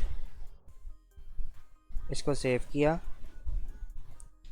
अब ये देखें, ये हमारे पास राइट टू लेफ़्ट आ रही है। इसकी दो तरह की और भी डायरेक्शन होती है, अप एंड डाउन। अप पे मैंने क्लिक किया, ये अप जाएगा। और लेट्स सपोज के मैंने इसको डाउन पे क्लिक किया, इसको सेव किया, तो ये डाउन होना। सो गाइस, अब हमारा जो नेक्स्ट टैग है वो है इमेज। अब मैं लिखता हूँ IMG, एंटर प्रेस करता हूँ, यहाँ पे हमारे पास आ गया इमेज का टैग। SRC का मतलब होता है सोर्स, मतलब कि हमने कौन सी इमेज लिखनी है उसका हमने पाथ देना होता है विद उसके एक्सटेंशन। अब यहाँ पे मैंने अपने फोल्डर में एक इमेज रखी हुई है, उसका नाम मैंने रखा है इमेज। अब मैं लिखता हूँ उसका नाम विद उसके एक्सटेंशन, यहाँ पे इसने ऑटो फैच कर लिया। अब ये जो ऑल्ट टैग होता है, ये किस लिए यूज़ होता है, जब हमारी इमेज में कोई फॉल्ट आ जाए या उसका पाथ ना सही हो, या हम कभी कभार ऐसा भी कर लेते हैं कि हम किसी और वेबसाइट से इमेज अपने वेबसाइट पे एम्बेड कर देते हैं। तो उस टाइम वो अगर उसकी स्पीड स्लो हो गई हो या सर्वर डाउन चला गया हो, तो हमारी वो इमेज शो ना हो रही हो, तो उसके अलावा हमें क्या शो होता है, वो होता है ये ऑल्ट टैग्स। मैं लिखता हूँ यहाँ पे इमेज ऑफ ट्री, मेरे ख्याल से ये ट्री की ही इमेज है। अब मैं यहाँ पे देखता हूँ, यहाँ पे ये इमेज हमारे पास शो हो गई। अब लेट्स सपोज कि मैं इसके पाथ को चेंज करता हूँ, कुछ गड़बड़ कर देता हूँ इसमें। अब मैं इसके इमेज जो इसका नाम था उसको मैं चेंज कर देता हूँ, इसको मैं सेव करता हूँ। तो यहाँ पे हमारे पास क्या आएगा, इमेज ऑफ ट्री। उम्मीद है आपको ये चीज़ समझ आ गई होगी। अब हमारे पास इसके दो और एट्रीब्यूट होते हैं, एक होते हैं विड्थ और एक होती है हाइट। विड्थ उसको मैं कर देता हूँ 100 और हाइट उसको भी मैं कर देता हूँ 100। अब मैं इसको सेव करता हूँ तो हमारे पास क्या आएगा, ये ऐसे शो होना शुरू हो जाएगा। अब मैं इसको जैसे जैसे बढ़ाता जाऊँगा ये भी बढ़ता जाएगा। अब मैं इसको कर देता हूँ लेट्स सपोज 1000 और इसको मैं कर देता हूँ 500। और ये देखिए ये हमारे पास कैसे आगे विड्थ हमारी इंक्रीज़ होगी और हाइट भी हमारी इंक्रीज़ होगी। ये दोनों इसके एट्रीब्यूट्स हैं। हाइट भी हमने आप खुद डिसाइड कर सकते हैं और विड्थ भी डिसाइड कर सकते हैं। इसके जो बेसिकली जो हम CSS यूज़ करेंगे, नेक्स्ट हमारा जो कोर्स होगा वो CSS का होगा, तब जाके हम इसको पिक्सल में भी देख सकते हैं, इसको फिर हम परसेंटेज में भी दे सकते हैं, सेंटीमीटर्स में भी दे सकते हैं। हम इसको तब वहाँ पे यूज़ करेंगे, इसको मज़ीद देखेंगे हम वहाँ पे। ये हमारा इमेज टैग में हमने अभी देखा उसका सोर्स ऑल टेक्स्ट क्या होता है, विड्थ और हाइट। चलिए अब मैं इसको भी कमेंट कर देता हूँ। यहाँ पे मैं ऊपर जाके लिख देता हूँ इमेज। तो चलिए हम अपने न्यू टैग की तरफ चलते हैं जिसका नाम है लिस्ट। हमारे पास लिस्ट HTML में 3 तरह की होती है, एक होती है ऑर्डर, एक होती है अनऑर्डर, एक होती है डिस्क्रिप्शन लिस्ट।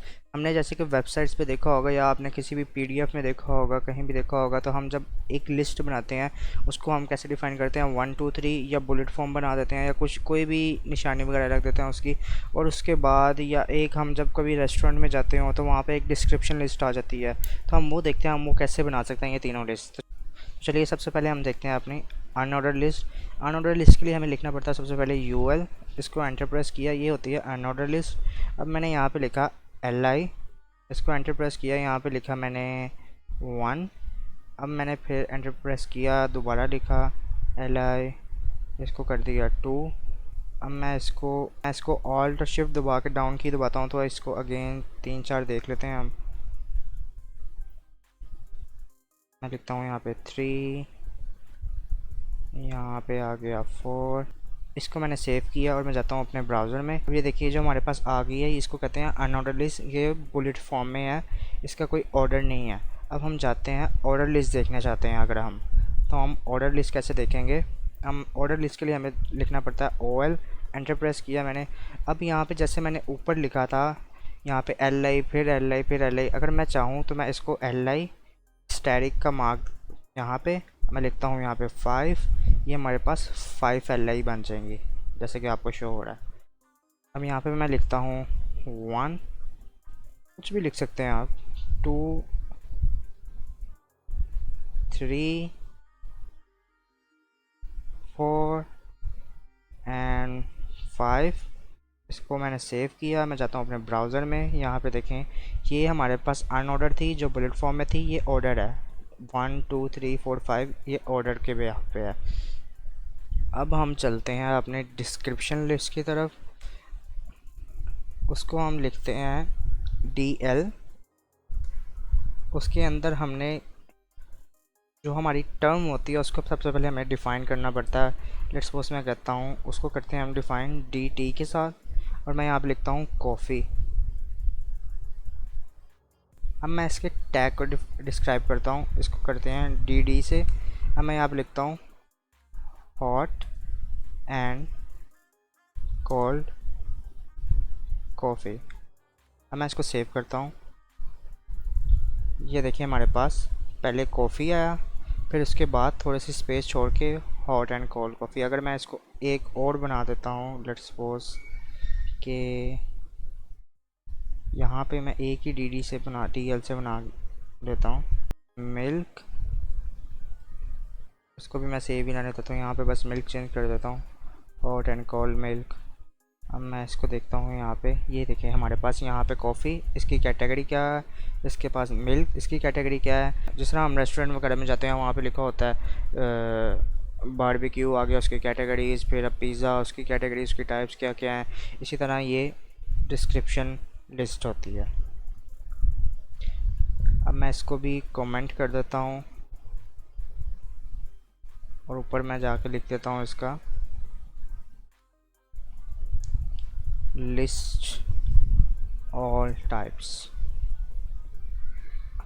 अब चलते हैं न्यू टैग्स की तरफ। अब हमारे पास टैग होते हैं दो तरह के, एक होता है ब्लॉक लेवल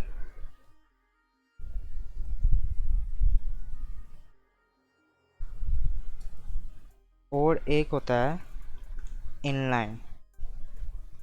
ये दो तरह के टैग होते हैं। अब बेसिकली ब्लॉक लेवल और इनलाइन में फ़र्क क्या होता है? ब्लॉक लेवल जो होता है वो क्या करता है, पूरी स्पेस मतलब कि पूरी विंडो की विड्थ ऑक्यूपाई कर लेता है, और जो इनलाइन होता है वो जितना उसको स्पेस चाहिए होती है उतने ही ऑक्यूपाई करता है, बाकी उसको छोड़ देता है। अब इसको हम एग्जांपल के तौर पे समझते हैं। जैसे कि हमने पैराग्राफ टैग लिखा था, प्री टैग लिखा था, अब हमने ये एल आई लिखा है या एड्रेस टैग लिखा था, ये क्या होते हैं? ब्लॉक लेवल होते हैं।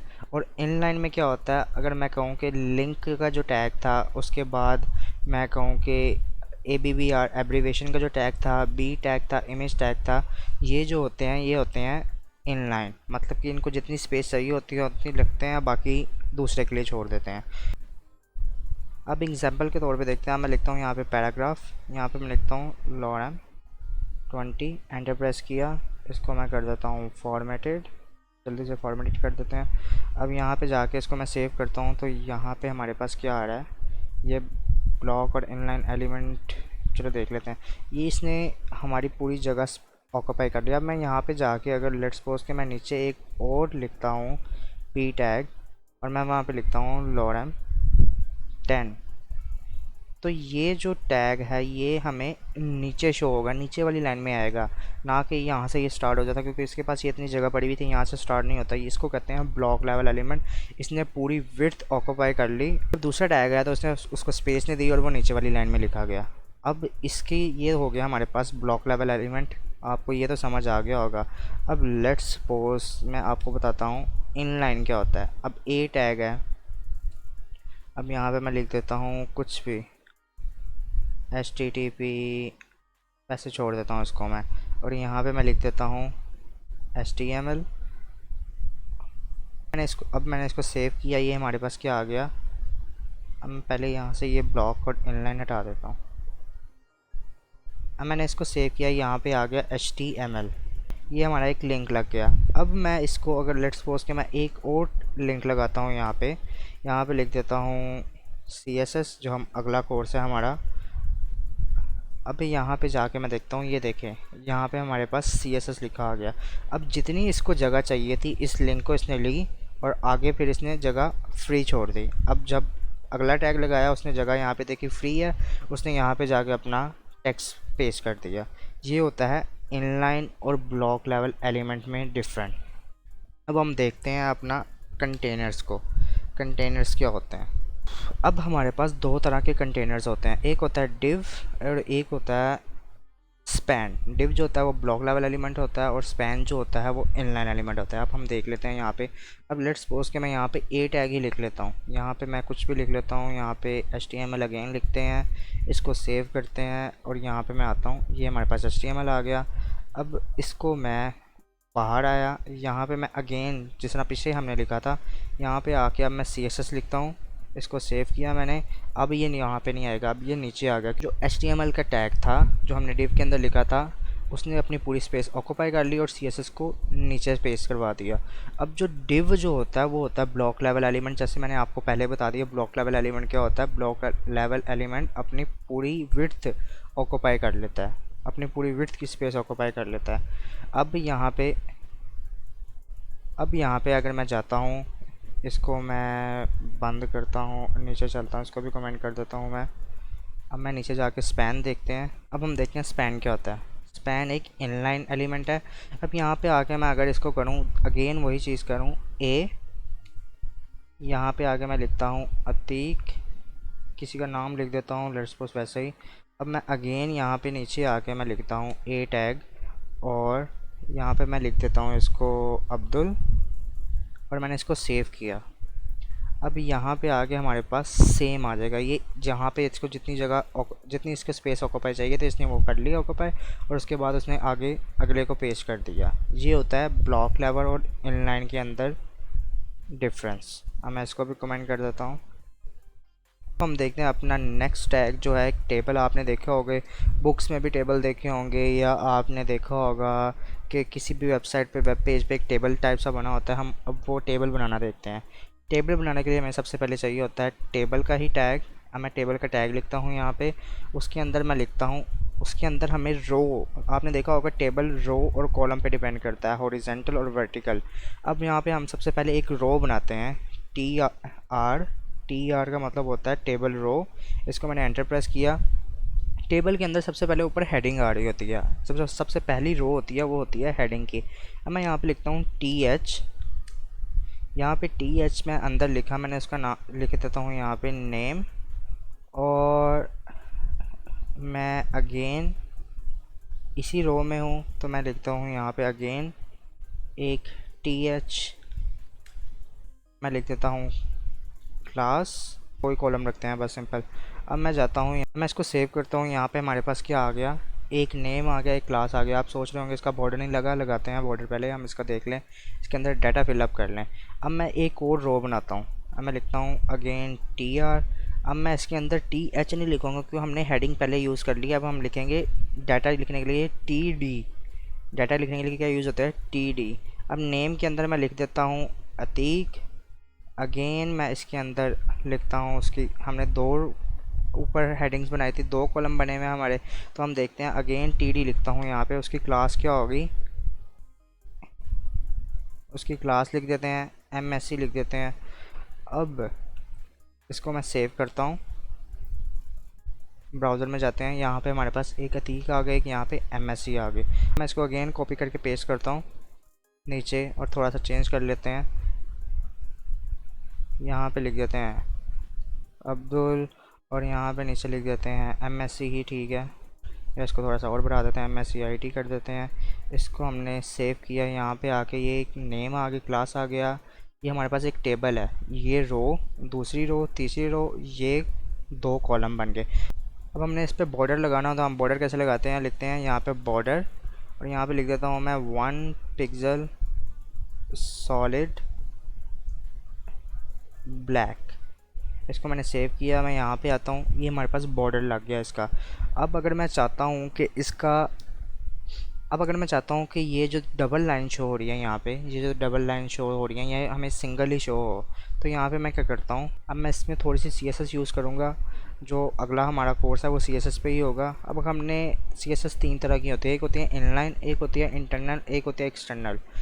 जो इनलाइन होती है, जैसे हमने नीचे लिखा बॉर्डर, आगे उसका 1 पिक्सल सॉलिड रेड, ये इनलाइन होगी। अब यहाँ पे जो मैं लिखने जा रहा हूँ, लेट्स लिखते हैं स्टाइल के टैग में। यहाँ पे लिखा स्टाइल, ये आ गया। अब यहाँ पे हमने लिखने होते हैं उसका टैग का नाम। उसके बाद हमने कॉमास डाल के उसके जो एट्रीब्यूट्स हैं सारे वो भी लिखने होते हैं। टी डी है हमारा, टी आर भी है। उसके बाद हमने ब्रैकेट्स लगा देनी होती है। अब मैं यहाँ पे जाता हूँ, मैं लिखता हूँ बॉर्डर 1 पिक्सल सॉलिड ब्लैक। इसको सेव किया, हम यहाँ पे आके देखा ये 1 पिक्सल सॉलिड ब्लैक जैसे हमने पहले लगाया था वैसे अगेन लगा। आप नीचे देख सकते हैं जैसे वो CSS की जो प्रॉपर्टी थी बॉर्डर, वो मैंने रिमूव कर दिया। अब हमारे सामने जो ये टेबल शो हो रहा है, ये डबल लाइनिंग में इसके बॉर्डर शो हो रहे हैं। उसने हर किसी का अलग अलग बॉर्डर डाल दिया। अगर लेट्स सपोज कि मैं चाहता हूँ कि एक सेम लाइन जिस तरह हमें हमारा टेबल शो होता है वैसे ही हमें शो हो, तो कैसे करते हैं उसको, बॉर्डर डैश कोलैप्स, आगे लिख देते हैं कोलैप्स। इसको मैंने सेव किया। अब जाके जैसे सिंगल लाइन है सेम वही हमारे पास शो हो रहा है बॉर्डर। तो ये था हमारे पास टेबल का टैग। अब हमारे पास एक और चीज़ होती है जिसको हम कहते हैं कैप्शन। कैप्शन देखते हैं क्या होते हैं। अब हम यहाँ पे लिख देते हैं, मैं लिख देता हूँ टेबल नंबर 1। इसको मैंने सेव किया, यहाँ पे आया मैं, यहाँ पे आके हमारे पास ये इसकी हेडिंग शो होना शुरू होगी जैसे हमारे पास बुक्स में शो हो रही होती है। इसको कहते हैं कैप्शन। तो अभी तक हमने देखा टेबल टैग। टेबल टैग के अंदर हमने कैप्शन देखा, उसके बाद हमने रो का देखा, फिर हेडिंग देखी कैसे लगाते हैं, उसके बाद हमने डाटा कैसे फिलअप करना है, और उसके बाद हमने बॉर्डर कैसे लगाना है। इंटरनल भी देख लिया और इनलाइन भी देख लिया। एक्सटर्नल एक आपको बताता चलो, एक्सटर्नल हमें एक और यहाँ पे फाइल बनानी पड़ती है, वो हम आगे जब CSS में जाएंगे तब हम देखेंगे उसको। और उसके बाद हमने देख लिया कि बॉर्डर कोलैप्स क्या होता है। तो अब चलते हैं हम अपने न्यू टैग की तरफ। तो जैसे कि आपने देखा होगा किसी की साइट पे किसी और साइट का डाटा आ रहा था। लेट्स सपोज कि अगर मेरी साइट है तो उसके ऊपर YouTube की वीडियोस चल रही होती हैं, या उसको कहते हैं कि इसको क्लिक करके YouTube पे चले जाएं, या वो तो एक एंकर टेक्स्ट भी कर सकता है। एंकर टेक्स्ट जो A टैग होता है, अगर मैं चाहता हूँ कि मेरी साइट पे ही किसी और की साइट आ जाए तो वो हम कैसे करेंगे। अब मैं लिखता हूँ यहाँ पे आई फ्रेम।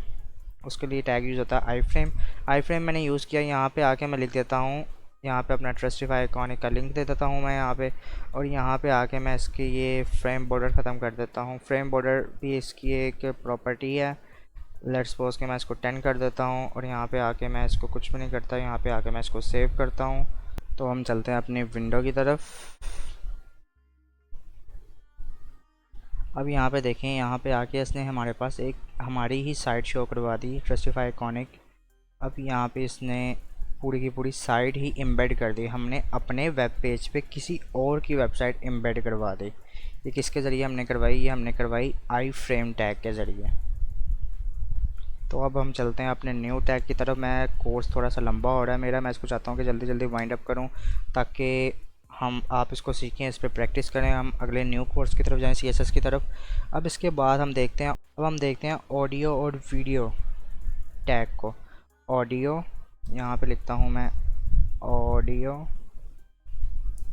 उसके बाद मैं लिखता हूँ कंट्रोल, यहाँ पे मैं इसको बंद करता हूँ। उसके बाद यहाँ पे नीचे आकर मैं लिखता हूँ सोर्स, और यहाँ पे सोर्स के अंदर मैं लिखता हूँ SRC। यहाँ पे मेरे पास अभी फ़िलहाल के लिए तो कोई ऑडियो नहीं है, इसको मैं वैसे ही आपको सेव करके बता देता हूँ। यहाँ पे मैं आता हूँ, यहाँ पे हमारे पास ये ऑडियो प्लेयर आ गया। ये इसके कंट्रोल्स हैं, ये इसका बता देता है कि प्लेबैक स्पीड कितनी करनी है, 1.5 करनी है, 2 करनी है, कितनी करनी है, ये आपको ये भी बता देगा। ये हम ऑडियो अपनी वेबसाइट पे ऑडियो भी एम्बेड कर सकते हैं इस टैग के ज़रिए। अब वीडियो को भी देखना है तो वीडियो का भी सेम यही है। अगर मैं वीडियो का देखता हूँ कि ये वीडियो, और नीचे भी मैं वीडियो लिख देता हूँ, तो इसको मैं सेव करता हूँ, तो ये हमारे पास वीडियो का टैग भी आ गया। यहाँ पे प्लेबैक स्पीड, इसकी पॉज कैसे करना है, इसको चलाना कैसे है, यहाँ पे हमारे पास आ गया वॉल्यूम का ये फुल स्क्रीन, और ये हमारे पास यहाँ पे कुछ ऑप्शंस होगी जैसे प्लेबैक स्पीड वगैरह ही इसमें अंदर भी होगी। ये हमने देख लिया ऑडियो और वीडियो का टैग। इसको मैं कॉपी करके नीचे लिख देता हूँ, और यहाँ पे मैं लिख देता हूँ ऑडियो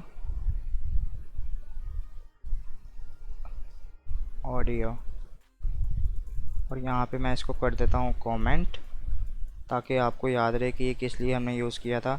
और नीचे भी यहाँ पे मैं लिख देता हूँ यहाँ पे ऑडियो एंड वीडियो। अब हम चलते हैं अपने न्यू टैग की तरफ। न्यू टैग्स नहीं कहूँगा, बल्कि मैं इसको कहूँगा कुछ सिंबल्स की तरफ। अब मैं चाहता हूँ कि मैं ये, अगर मैं कोडिंग की साइड बनाना चाहता हूँ और मैं लिखना चाहता हूँ कि ये डिव ऐसे लिखा हुआ आ जाए मेरे पास स्क्रीन पे, अगर मैं इसको सेव करके जाता हूँ तो मेरे पास खाली स्क्रीन है, नहीं शो होगा। अगर मैं इसको ऐसे शो करवाना चाहता हूँ लेस देन ग्रेटर देन की फ़ाइल के अंदर, या कुछ सिंबल यूज़ करना चाहता हूँ, तो हम कैसे करेंगे? सिंबल यूज़ करने के लिए हम लिखेंगे यहाँ पे एंड का साइन। सिंबल यूज़ करने के लिए हम लिखेंगे यहाँ पे एंड का साइन LT, और उसके बाद मैं लिखूँगा यहाँ पे डिव, और फिर मैं यूज़ करूँगा अगेन एंड का साइन, और मैं लिखूँगा GT। अब मैं इसको सेव करता हूँ, तो ये हमारे पास क्या आ गया, यहाँ पे लेस देन का साइन, ग्रेटर देन का साइन, और बीच में डिव आ गया। अगर मैं वैसे चाह रहा था तो वैसे मेरे पास नहीं लिखा जा रहा था ये। तो ये सिंबल्स हैं। अब कुछ और सिंबल्स भी देख लेते हैं, जैसे कि अब मैं आपको बताता हूँ कि हम स्पेस नहीं डाल सकते। स्पेस के लिए मैंने आपको बताया था एक अलग से करैक्टर होता है। अब मैं पैराग्राफ के अंदर भी स्पेस डाल सकता हूँ। लॉरम 10, ये हमने पैराग्राफ लिख लिया। मैं इसको जाके देखता हूँ पैराग्राफ, ये हमारा आ गया पैराग्राफ। अब मैं यहाँ पे जो इसका टैग है उसको कहते हैं एंड NBSP, इसको सेव किया। अब ये एक तो स्पेस हमें फील नहीं होगी, लेकिन यहाँ पे देखें एक स्पेस आ गई। अगर मैं इसको ज़्यादा स्पेस देना चाहता हूँ तो यहाँ पे मैं इसको ज़्यादा स्पेस दे देता हूँ थोड़ी सी। अब ये देखें, ये हमारे पैराग्राफ के अंदर भी ये स्पेसिंग आना शुरू हो गई। ये एक स्पेस एक करैक्टर की होती है, तो इसलिए हमें इतना फील नहीं हो रहा। अगर मैं इसको कुछ और ज़्यादा कर देता हूँ तो यहाँ पे आके हम देखेंगे ये हमारे पास ज़्यादा स्पेस हमें शो हो रही है। इसी तरह हमारे पास और भी बहुत सारे सिंबल होते हैं। अब हम इस साइड पे जाएंगे, यहाँ पे W3 स्कूल, यहाँ पे आप जाकर देखेंगे सिंबल्स इन HTML, तो आपके पास ये शो हो जाएगा। यहाँ पे सिंबल्स आ रहे हैं, सिंबल्स भी कहते हैं या एंटिटीज़ भी कहते हैं। यहाँ पे हमारे पास और भी बहुत सारे सिंबल्स हैं, या इसको मैं ऐसे ये उल्टा A फॉर ऑल जिसको कहते हैं, मैं ये लिखना चाहता हूँ, तो मैं इसके लिए क्या करूँगा, ये टैग यूज़ करूँगा, या ये भी यूज़ कर सकता हूँ, मैं नंबरिंग के लिए भी यूज़ कर सकता हूँ, और मैं इसको एंटिटीज़ के लिए भी यूज़ कर सकता हूँ। एंटिटी थोड़ा आसान होता है, नंबरिंग इतना याद नहीं रहती। इसी तरह ये सारे आपके पास सिंबल्स आ जाएंगे। तो हमने देख लिया अब सारे सिंबल्स पे भी। अब हम देखते हैं, अब हम चलते हैं अपने न्यू टैग्स की तरफ, जो कि हैं कुछ इनपुट टाइप्स हैं। अब हम देखते हैं इनपुट टाइप्स क्या होते हैं। अब मैं इसको लिखता हूँ सेंटर में, थोड़ा अच्छा लगेगा। मैं यहाँ पे लिखता हूँ इनपुट, यहाँ पे लिख देता हूँ लेट्स सपोज टेक्स्ट ही। इसको मैं करता हूँ सेव। यहाँ पे हमारे पास क्या आएगा, ये हमारे पास एक इनपुट टैग आ गया। इसके अंदर हम कुछ भी लिख सकते हैं, जैसा कि हम पासवर्ड भी लिख सकते हैं, कुछ नाम वगैरह। आपने देखा होगा कि कुछ फॉर्म्स होते हैं, तो उसके अंदर हम इनपुट यूज़ करते हैं। अब मैं लिखता हूँ, इसको अगेन यूज़ करता हूँ। अब यहाँ पे आके मैं अगर इसको यूज़ करूँ और मैं लिखता हूँ सबमिट, सबमिट मैंने सेव किया, तो यहाँ पे हमारे पास क्या शो हो गया, एक सबमिट का बटन शो हो जाएगा यहाँ पे। उसके बाद अगर मैं इस सबमिट के अलावा अगर मैं लिखता हूँ, लेट्स सपोज कि मुझे चाहिए कलर, तो ये मेरे पास क्या शो हो जाएगा, कलर का एक इनपुट फील्ड। यहाँ पे मैं इसको क्लिक करूँगा, हम कोई भी कलर सेलेक्ट कर सकते हैं। ये नीचे RGB आ रहा है, इसको हम यहाँ पे भी ऐसे भी कर सकते हैं, इसकी कोई भी कलर इसको सिलेक्ट कर सकते हैं। इसके बाद मैं और इनपुट टैग्स कुछ बताता चलूँ। इसके बाद एक और होता है डेट का, इसको मैं सेव करता हूँ, इसको मैं कमेंट कर देता हूँ टेक्स्ट को। अब यहाँ पे जाके हमारे पास क्या आ गया, डेट का ये कैलेंडर भी हमारे पास शो हो जाएगा। यहाँ पे आके हम कुछ भी अगर लिखते हैं, तो ये जैसे हमने, आप कभी भी आपने जिस तरह फेसबुक की आईडी बनाई हो, तो वो आपके सामने एक फॉर्म फिल करना शो करवा देता है, आप इस तरह फॉर्म पे बना देते हैं। अब आपको दिखाता है कि आपने कैसे डेट सेलेक्ट करनी है, क्या करना है, कौन सी डेट पे आप, डेट ऑफ बर्थ क्या है, या मैं यहाँ पे लिख देता हूँ टुडे, आज 29 जुलाई है, और यहाँ पे मैं क्लियर भी कर देता हूँ इसको। अभी हमारे पास ये टुडे का भी ऑप्शन आ रहा होगा, और यहाँ पे क्लियर का भी आ रहा होगा, और यहाँ पे ये कोई भी डेट हम सेलेक्ट कर सकते हैं। इसके अलावा हमारे पास होता है ईमेल के लिए, ईमेल सेम टेक्स्ट की तरह ही होता है, यहाँ पे आके हमने टेक्स्ट लिखना होता है। उसके बाद हमारे पास होता है, एक होता है हिडन। अब हिडन में यहाँ पे लिखूँगा, हमें कुछ शो ही नहीं होगा, ये ऐसा इनपुट है जो हमें शो ही ना हो। उसके बाद एक हमारे पास होता है नंबर, इसको मैं सेव करता हूँ, और यहाँ पे आके इसको मैं कुछ भी लिख सकता हूँ। यहाँ पे हम ऐसे भी कर सकते हैं, या मैं इसको क्रॉस करके कुछ भी लिख सकता हूँ, लेकिन ये नंबर के लिए मैंने इसको स्पेसिफाई किया। अगर मैं यहाँ पे आके ABC वगैरह कुछ भी प्रेस करता हूँ, यहाँ पे नहीं लिखी जा रही, लेकिन अगर मैं इसको नंबर प्रेस करूँगा तो ये नंबर ही लिखे जाएंगे, ABC नहीं लिखी जाएगी। उसके बाद हमारे पास एक होता है पासवर्ड, इसको मैंने सेव किया, यहाँ पे आया, मैं यहाँ पे आके मैं कुछ भी लिखता हूँ, तो ऐसे पासवर्ड फॉर्म में इसने शो करवाना शुरू कर दिया। ये सारी चीज़ें बहुत इंपॉर्टेंट है हमारे जो वेब डेवलपमेंट की एक फील्ड है, उसमें ये बहुत ज़्यादा काम आती हैं इस तरह की चीज़ें। अब जिस तरह मैंने आपको पीछे कैलेंडर दिखाया था, कैलेंडर भी काम आता है, डेट भी आती है, ये पासवर्ड भी आपने कहीं देखा होगा कि फेसबुक वगैरह पे आप जब जाते हैं तो आपने कोई अपना फॉर्म, अपनी आईडी बनानी होती है, तो वो आपको नीचे पासवर्ड भी या लॉगिन करना होता है, तो वो भी आपको जो ऊपर नाम आ रहा था वो आता है, या ईमेल लिखी होती है, या उसको टेक्स्ट कर किया होता है, और नीचे उसको टाइप जो होती है वो पासवर्ड लिखा होता है, तो आपको पासवर्ड शो नहीं होता। अच्छा, उसके बाद एक और बटन होता है हमारे पास रीसेट का, इसको भी हम देख लेते हैं। यहाँ पे आके ये देखें, ये रीसेट जिस तरह सबमिट था वैसे ही रीसेट के लिए भी यूज़ होता है एक बटन। उसके बाद हमारे पास एक होता है टाइम, हमने टाइम देखना है, हमारे पास टाइम क्या है, तो मैं इस पर क्लिक कर देता हूँ। ये हमारे पास टाइम क्या हो रहा है, इस टाइम 10:10 PM। उसके बाद हमारे पास एक और चीज़ यूज़ होती है, उसको कहते हैं फ़ाइल। अब ये भी बहुत इंपॉर्टेंट चीज़ है। जब आप फेसबुक पे जाते हैं, आपने अपनी कोई पिक्चर या कोई पोस्ट अपलोड करनी होती है, आप क्लिक करते हैं, उस पर एक पॉपअप शो हो जाता है, वैसे ही सेम यही चीज़ है। अब यहाँ पे जाते हैं, यहाँ पे मैं करता हूँ चूज़ फाइल। ये मेरे पास, अगर मैं डेस्कटॉप पे जाऊँ तो ये मेरे पास ऐसे शो हो गई है। अब मैं इसको चूज़ करता हूँ तो ये आ गया मेरे पास। अब इसको मैं चाहता हूँ कि ये मेरे पास एक फ़ाइल आ गई मेरी। अब मैं चाहता हूँ कि मैं एक फ़ाइल नहीं, मैं काफ़ी ज़्यादा फ़ाइल यूज़ करूँ। अब मैं यहाँ पे एक फ़ाइल चूज़ करता हूँ और यहाँ पे मैं दूसरी करना चाहता हूँ तो वो कहता है नहीं, एक ही फ़ाइल चूज़ करनी है। यहाँ पे मैंने मल्टीपल का कीवर्ड डाल दिया, इसको मैंने सेव किया, यहाँ पे आता हूँ मैं। अब यहाँ पे आके मैं इसको करता हूँ, ये एक फ़ाइल, ये दो फाइल। अब इसने दो फाइल हमारे पास सबमिट कर दिया और यहाँ पे उसने क्या बता दिया, दो फाइल्स हैं हमारे पास। अब इसके बाद हमारे पास एक और चीज़ होती है जिसको कहते हैं हम रेडियो बटन। अब यहाँ पे उसके लिए मैं लिखता हूँ, यहाँ पे अगर लेट्स सपोज मैं लिखता हूँ लेबल, यहाँ पे किस लिए यूज़ कर रहा हूँ, कुछ भी लिख दो यहाँ पे, जेंडर। यहाँ पे मैं लिखता हूँ मेल, इनपुट रेडियो, और मैं इसको अगेन कॉपी कर लेता हूँ यहाँ से और इसको मैंने नीचे पेस्ट किया। यहाँ पे आके फ़ीमेल लिख देता हूँ मैं। अब यहाँ पे हम अपने ब्राउज़र में जाएंगे, हमारे पास क्या शो हो रहा है, जैसे हमने कोई भी जेंडर सिलेक्शन करनी हो, यहाँ पे ये मेल, ये फ़ीमेल। अब आपने देखा होगा यहाँ पे जब हम कोई चीज़ सिलेक्ट करते हैं, या तो हम एक चीज़ सिलेक्ट करते हैं, या तो ये होगी या तो ये होगी, लेकिन यहाँ पे हमारे पास दोनों चीज़ें शो हो रही हैं। तो उसको हम कैसे स्पेसिफाई करते हैं, तो अब हम देखते हैं हम उसको कैसे सही कर सकते हैं कि हमारा एक ही सिलेक्ट हो। अब हम जाते हैं यहाँ पे, हम इनपुट की फील्ड में जाते हैं, यहाँ पे जाके मैं लिखता हूँ एक एट्रीब्यूट इसका जिसको कहते हैं नेम। अब यहाँ पे आके मैं लिखता हूँ जेंडर। अब मैं नीचे भी जाके यहाँ पे भी मैं लिखता हूँ जेंडर, सॉरी नेम, जेंडर। अब यहाँ पे अगर हम इनपुट की फील्ड में अगर सेम नेम लिखेंगे तो ये एक ही सिलेक्ट करेगा।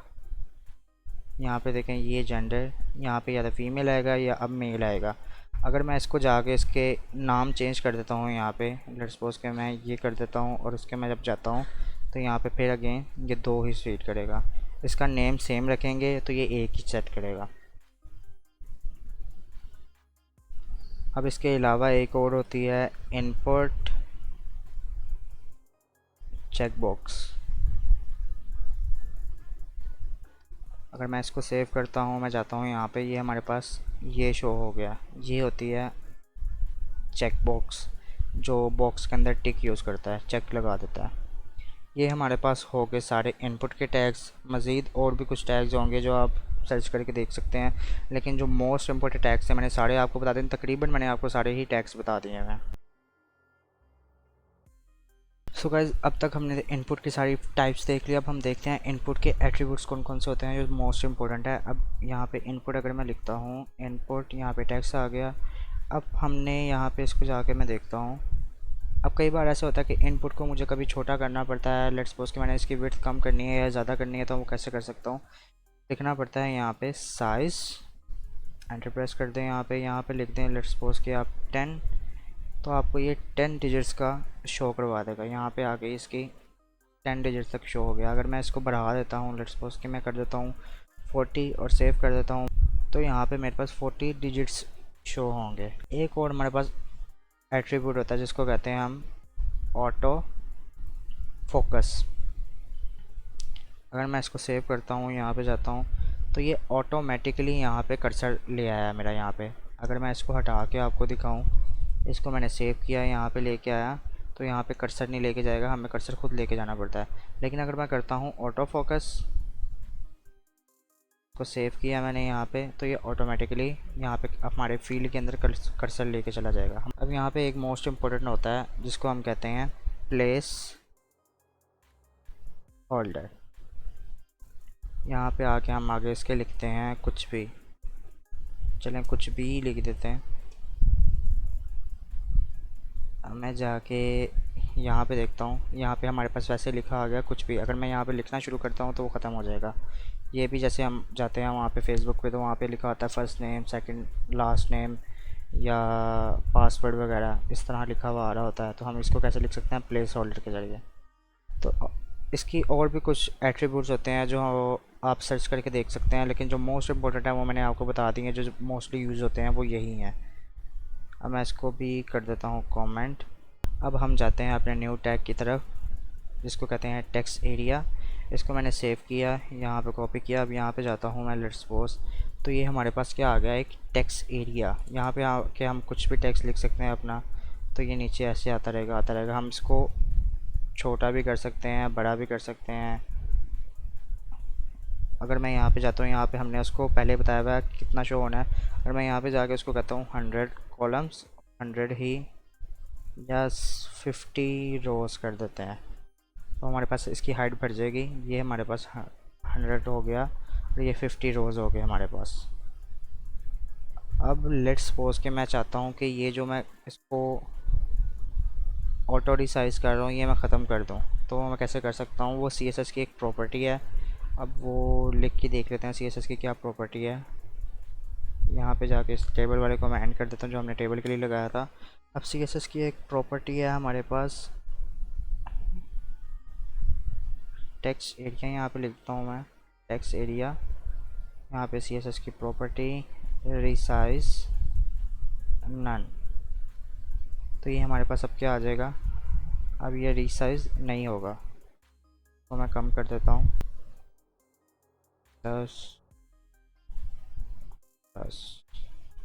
इसको मैंने कम कर दिया। अब देखते हैं यहाँ पे ये अब हमारे पास रिसाइज नहीं हो रहा। अब हम इसको स्क्रॉल करके देख सकते हैं, वैसे नहीं देख सकते जैसे हम पहले इसको रिसाइज करके बड़ा करके देख सकते। अब हम चलते हैं अपने न्यू टैग की तरफ। जैसे कि हमने देखा होगा कई वेबसाइट पे जो ड्रॉप डाउन वगैरह हमारे पास शो हो जाता है, तो वो कैसे हम शो करते हैं। तो हमारे पास एक होता है टैग जिसको हम कहते हैं सेलेक्ट। सेलेक्ट के बाद हमने इसको कर दिया यहाँ से कैंसिल। अब मैं सेलेक्ट के बाद नीचे आता हूँ, यहाँ पे अगर मैंने लिखनी है ऑप्शंस, ऑप्शन लिख देता हूँ मैं यहाँ पे। लेट्स सपोज सिटीज़ लिख देता हूँ लाहौर, मुल्तान, कराची, सरगोदा लिख देते हैं। अब मैंने इसको सेव किया, यहाँ पे मेरे पास कैसे शो होगा, ये मेरे पास एक ड्रॉप डाउन शो हो गया। अब लेट्स सपोज के यहाँ पे मैं जाता हूँ, तो सबसे पहले मैंने लाहौर लिखा तो मेरे पास यहाँ पे लाहौर ही आ रहा है। अगर मैं चाहता हूँ कि यह सबसे पहले जो ऊपर आए वो मेरे पास कराची है, तो मैं कैसे कर सकता हूँ इसको, मैं यहाँ पे कराची के अंदर आके मैं लिख देता हूँ इसको सेलेक्टेड, तो ये मेरे पास सबसे ऊपर क्या शो होगा, कराची ही शो होगा। अब मैं चाहता हूँ सेलेक्टेड ख़त्म करके, अब मैं चाहता हूँ कि ग्रुपिंग बन जाए। अब मैं चाहता हूँ ये दो वैसे रहें और ये दो ग्रुप में बन जाए, तो मैं इसको क्या करूँगा, यहाँ पे होता है एक OPT ग्रुप। अब मैं इसको यहाँ से कट करके नीचे अगर मैं पेस्ट कर देता हूँ, यहाँ पे मैं इसको पेस्ट कर देता हूँ, यहाँ पे इसको मैंने सेव किया। अब हम जाते हैं अपने विंडोज़ पे, तो ये देखें ये दो हमारे पास वैसे शो हो रहे हैं, जो नीचे वाला है ये एक ग्रुप बन गया हमारे पास। इसी तरह अगर हमने ग्रुप बनाने हो या हमने ड्रॉप डाउन बनाना हो, तो उसके नीचे कोई अंदर हमने ग्रुप्स भी यूज़ करने हो, तो हम ऐसे यूज़ कर सकते हैं OPT ग्रुप के ज़रिए। अब हमने यहाँ पे देखा सेलेक्ट क्या होता है, उसके बाद ऑप्शंस क्या होती हैं, फिर हमने इसके अंदर एक सेलेक्टेड भी देखा, इसका एट्रीब्यूट, और ऑप्शन ग्रुप भी देख लिया। अब मैं इसको कर देता हूँ कमेंट, ताकि ये आपको कोड मिल जाए और आप बाद में इसको देख के प्रैक्टिस कर सकें अपने। अब हमारे पास एक और टैग होता है जिसको हम कहते हैं फील्ड सेट। अब यहाँ के अंदर मैं अगर कुछ भी लिखता हूँ, लेट्स सपोज मैं लिख देता हूँ एक पैराग्राफ, यहाँ पे लिख देता हूँ मैं लॉरम 10। इसको मैंने एंटर प्रेस किया, इसको मैंने सेव किया। अब यहाँ पे हम जब आते हैं तो हमारे पास ये एक पूरी जो हमारा एक टैग होता है उसका उसने क्या कर दिया, एक बॉर्डर ले लिया, एक पूरा का पूरा उसने बॉर्डर ले लिया। सो गाइस, अब तक हम अपने सारे टैग्स देख चुके हैं, जितने भी टैग्स करवाए हैं वो मोस्ट इम्पोर्टेंट टैग्स थे। जितने भी टैग्स हमने किए हैं उसकी प्रैक्टिस करिए, ताकि आपको सारा कुछ आपके फिंगर टिप्स पे आ जाए। जितने भी HTML आपकी फुली ग्रिप हो, देन हम ट्राई करेंगे कुछ दिनों तक CSS का कोर्स स्टार्ट करें अपना, और फिर आपको जावास्क्रिप्ट पे लेके जाएं, ताकि हम अपना वेब डेवलपमेंट का कोर्स पूरा कर सकें। अब हम देखते हैं मेटा क्या होता है और कुछ और भी यहाँ पे हेडर्स के अंदर चीज़ें यूज़ होती हैं जिसको हम कहते हैं लिंक्स। तो ये जो है यहाँ पे Meta view port content width device height, ये बेसिकली हमें रिस्पॉन्सिव के लिए यूज़ करनी पड़ती हैं कि हमारी जो ये विड्थ है ये कितनी हो, उसका इनिशियल स्केल कितना हो, डिवाइस मतलब कि अब लेट्स सपोज कि मैं अपनी साइट को अगर मैं यहाँ पे आपको मैं दिखा देता हूँ, ये जो मेटा व्यू पोर्ट है ये बेसिकली यूज़ होता है हमें रिस्पॉन्सिवनेस के लिए, हमारी साइट कितनी रिस्पॉन्सिव है। अब लेट्स सपोज ये मैं साइट यूज़ कर रहा हूँ लैपटॉप में, अगर मैं इस साइट को लेके जाता हूँ, अगर मैं यूज़ करता हूँ इसको मोबाइल व्यू में, तो ये हमारे पास कैसे शो होगा। ये देखें ये हमारे पास मोबाइल व्यू में भी परफेक्टली शो हो रही है। यहाँ पे आके इसका ये और ये सेम उसने कर दिया है, इसको कहते हैं रिस्पॉन्सिवनेस। तो ये बेसिकली ये जो हमारा मेटा व्यू पोर्ट है ये किस लिए यूज़ होता है, रिस्पॉन्सिवनेस के लिए। उसके बाद हमारे पास एक और मेटा यूज़ होता है, मेटा टाइटल, जिसको हम कहते हैं मेटा। यहाँ पे आगे अंदर हम लिखते हैं नेम, उसके अंदर लिखते हैं हम कीवर्ड्स, उसके आगे हम लिखते हैं कंटेंट। यहाँ के अंदर हम अपने आगे हम लिखते हैं कि हमारे कीवर्ड्स कौन कौन से होने चाहिए जो गूगल पे रैंक करें। बेसिकली सर्च इंजन ऑप्टिमाइजेशन में यूज़ होता है कि हमने बताना पड़ता है कि हमने कौन से कीवर्ड्स यूज़ करने हैं, कैसे यूज़ करने हैं, ईच एंड एवरीथिंग ये शो करवाता है आपको। यहाँ पे हम कीवर्ड्स कैसे लिखते हैं, लेट्स सपोज मैं लिखता हूँ यहाँ पे HTML, फिर मैं लिखता हूँ HTML full course, then HTML free course. इस तरह के कीवर्ड्स इसमें यूज़ होते हैं। आप अपने टॉपिक पे डिपेंड करता है आपके कि कैसे आपने कीवर्ड्स यूज़ करने हैं। इसके अलावा एक और चीज़ सेम यूज़ होती है, इसको हम कहते हैं डिस्क्रिप्शन। ये बेसिकली बताता है कि हमने यहाँ पे इस पेज की डिस्क्रिप्शन क्या लिखने हैं। अब मैं यहाँ पे चलता हूँ, लेट्स सपोज तो मैं लिख देता हूँ यहाँ पे W3 स्कूल। अब ये देखें ये जो नीचे चीज़ शो हो रही होती है, ये हमें डिस्क्रिप्शन शो हो रही होती है, ये हमने बताना होता है इसको, इस टाइटल के अंदर हमने बताना होता है कि हमने ये डिस्क्रिप्शन है हमारे इस पेज की, ये आपने गूगल पे ऐसे शो करवाना है। उसके अलावा जब हम चलते हैं यहाँ पे हमारे पास जो एक फैब आइकन यूज़ हो रहा है, ये जो जी है इसको हम कहते हैं फैब आइकन। कुछ लोग फेविकॉन भी कहते हैं, कुछ फैब आइकन भी कहते हैं। तो फैब आइकन जैसे यूज़ करते हैं वो कैसे हम यूज़ कर सकते हैं, हेडर के अंदर ही हमने एक लाइन लिखनी होती है जिसको हम कहते हैं लिंक। ये लिंक इसके अंदर हमने लिखना होता है REL के बाद हमने आइकन, और यहाँ पे लेट्स सपोज मैं लगा देता हूँ इमेज। अब ये जाके हमें कैसे शो होगा, ये देखें अब हमारे पास यहाँ पे भी शो हो गया हमारा फैब आइकन। अब इसको लेट्स सपोज कि मैं इसको यहाँ पे ख़त्म कर देता हूँ, तो ये हमारे पास यहाँ पे नहीं शो होगा, ये बाय डिफ़ॉल्ट ये वेब का साइन शो हो रहा है। अगर मैं इसको दोबारा लिखता हूँ, सेव करता हूँ, तो अभी हमारे पास शो हो जाएगा। इसके बाद एक और लिंक होता है जो स्टाइल शीट ऐड करने के लिए यूज़ होता है। ये हम आगे जाके अपना देखेंगे नेक्स्ट कोर्स में कि CSS के अंदर हम एक्सटर्नल शीट कैसे ऐड कर सकते हैं। तो अभी तक के लिए हमने अपने सारे टैग्स देख लिए हैं, हमने यहाँ पे देख लिया कि सर्च इंजन ऑप्टिमाइजेशन के लिए हम क्या यूज़ करते हैं। उसके बाद हमने देख लिया कि हम इसको रिस्पॉन्सिवनेस करने के लिए क्या यूज़ करते हैं। सो गाइस, अगर आपको वीडियो पसंद आई है तो इसको लाइक करें, कमेंट करें और अपने दोस्तों के साथ शेयर करें ताकि वो भी ये नॉलेज हासिल करें और आगे वेब डेवलपमेंट के कोर्स में हमारे साथ चल सकें। तो अब तक के लिए इतना ही, आगे हम नेक्स्ट वीडियो में आएंगे CSS का फुल कोर्स लेके। तो अब आप अपने HTML पे ग्रिप कैसे हासिल कर सकते हैं, आप इस सारी वीडियो को देखें, साथ साथ प्रैक्टिस करें और साथ ही कुछ प्रोजेक्ट पे भी काम करें जो आप खुद डमी प्रोजेक्ट बनाएं ताकि आपकी ग्रिप हो जाए HTML में। तो अब तक के लिए इस वीडियो में इतना ही, मिलते हैं नेक्स्ट वीडियो में जो CSS का फुल कोर्स है। तब तक के लिए अल्लाह हाफिज़।